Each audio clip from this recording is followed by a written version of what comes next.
کتێبی کورد نەتەوەیەکی کۆمەڵ کوشکراو یەکێکە لەو کتێبە نایابانەی کە نووسری فنلەندی کریستینا کۆیڤۆنن نووسیوێتی وە کتێبێکی بەراوردکاریە لێکۆڵینی و بەراوردکاریە لەسەر جینۆساید لە باکووری کوردستان و هەروەها لەگەڵ باشووری کوردستان. ئەم کتێبە لە ڕووی میتۆدی نووسینەوە ئەچێتە بواری نووسینی مێژووی سیاسی ڕۆژنامەگەریەوە کە هاتووە لە ڕوانگەیەکی مێژووی و بە سەلیقەیەکی سیاسی ڕۆژنامەوانی و بەراوردکاریی جوانی کردووە لە نێوان ئەو دوو جینۆسایدێک کە لە باشووری کوردستان لەگەڵ باکووری کوردستانە هەبووە. هەڵبەت کریستینا کۆیڤۆنن یەکێکە لە نووسەرە دیارەکان کە لەسەر دۆزی کورد کتێبی باشی نووسیوە و هەروەها یەکێکە لە کتێبە لە نووسەرە کوردناسەکان تێزی دکتۆراکەی لەسەر جەنگی شاراوای لە باکووری کوردستان کۆمەڵێ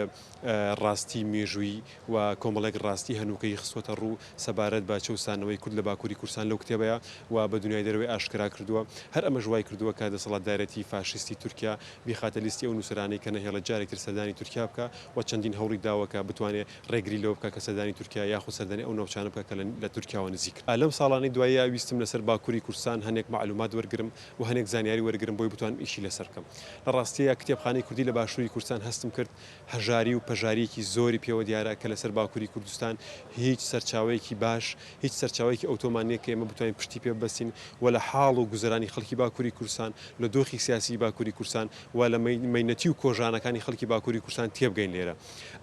ئەمە وای کرد من بیر لەوەکەمە کە بەیەکێک لەو باشترین کتێبانە هەڵبژێرم بۆ خوێنەری کوردی وەربگێڕم بۆی ئاشنای باکووری کوردستان بێ. لە ڕاستیە یەکێک لەو کتێبانەی کە من بەباشم زانی ئەم کتێبەی کریستینا کۆیڤۆنن بوو کە زۆر بە وردی دەستی خستۆتە سەر کۆژانەکانی خەڵکی باکووری کوردستان و ئەو هەڵە سیاسیانەی کە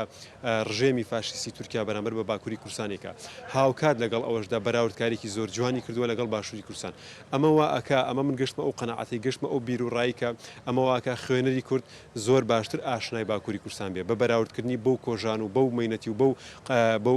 بەو کورتقڕانی کە لە باشووری کوردستان کراوە بەراوردی کرد بە باکووری کوردستان پێم وابی زۆر بە جوانی ئاشنای مەینەتەکانی خەڵکی باکووری کوردستانە بێ. هاوکات لەگەڵ ئەوەشدا پێم وابی خەڵکی ئێمە بەتایبەتی ناوەندە ئەکادیمیەکان زۆر بە کەمی گرنگی بە هەوڵە سیاسیەکان و خەباتە ئازادی خوازیەکانی پارتی کرێکارانی کوردستان تیایدا نادرێ. بۆیە ئەم نووسەرە دوور لە هەر باگراوندێکی سیاسی دوور لە هەر ئایدۆلۆژیایەکی سیاسی دەستی خستۆتە سەر خەباتە ئازادی خوازیەکانی پارتی کرێکارانی کوردستان و هەوڵ و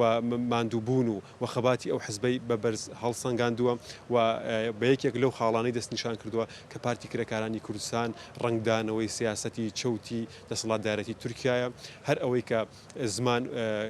یەکێکە لە فاکتەرە بەهێزەکانی شوناسینەتەوەی لە تورکیا ئەم فاکتەرە واتە فاکتەری زمان بەکاری هێنراوە و قەدەغە کراوە و تەنانەت پێشەل کراوە. بۆیە پارتی کرێکارانی کوردستان لە سۆنگەی بربەرەکانیکردنی بزوتنەوەی پانتورکیزم لە تورکیا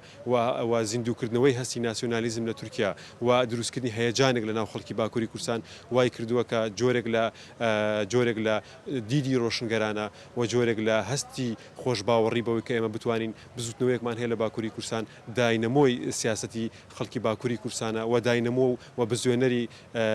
بەدیهێنەری خەونی خەڵکی باکووری کوردستانە. لەم ڕۆنگەیەوە ئەم نووسەرە زۆر بە جوانی جەختی خستووتە سەر و گرنگی پێداوە بە پێویستم زانی خەڵکی باشووری کوردستان نائاگانە بن لەم هەوڵانە نائاگانە بن لەم خەباتی کە پارتی کرێکارانی کوردستان کردویانە چونکە ناوەندە ئەکادیمیەکانی ئێرە بە حکمی دیدی سیاسی دەسەڵاتدارەتی باشووری کوردستان و هەروەها بە حکمی سەپاندنی هەژمونی سیاسەتی تورکیا بەسەر باشووری کوردستانەوە خوێنەرانی ئێمە ئەو گەنجانی کە ئێمە لێرە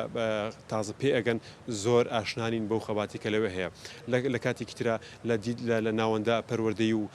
فێرخوازیەکانی باشووری کوردستاندا هیچ گرنگیەکی ئەوتۆی پێ نادرێ. ئەمە وای کردووە باشووری کوردستان هیچ خەمێک لە باکووری کوردستان نەخوا. ئێمە هەوڵمان داوە بەم کتێبە ئەمە زیندوو بکەینەوە. هەر خوێنەرێک ئەم کتێبە بخوێنێتەوە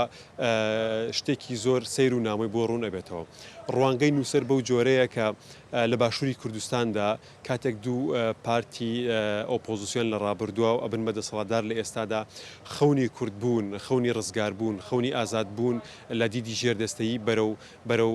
نائەدالەتی سیاسیە بن بەرەو نائەدالەتی کۆمەڵایەتی و جڤاکیە بن لە باکووری کوردستان دیدەکە زۆر پێچەوانەیە. پارتی کرێکارانی کوردستان دۆخێکی خوڵقاندووە کە نائاگایی سیاسی بکاتە ئاگایی سیاسی.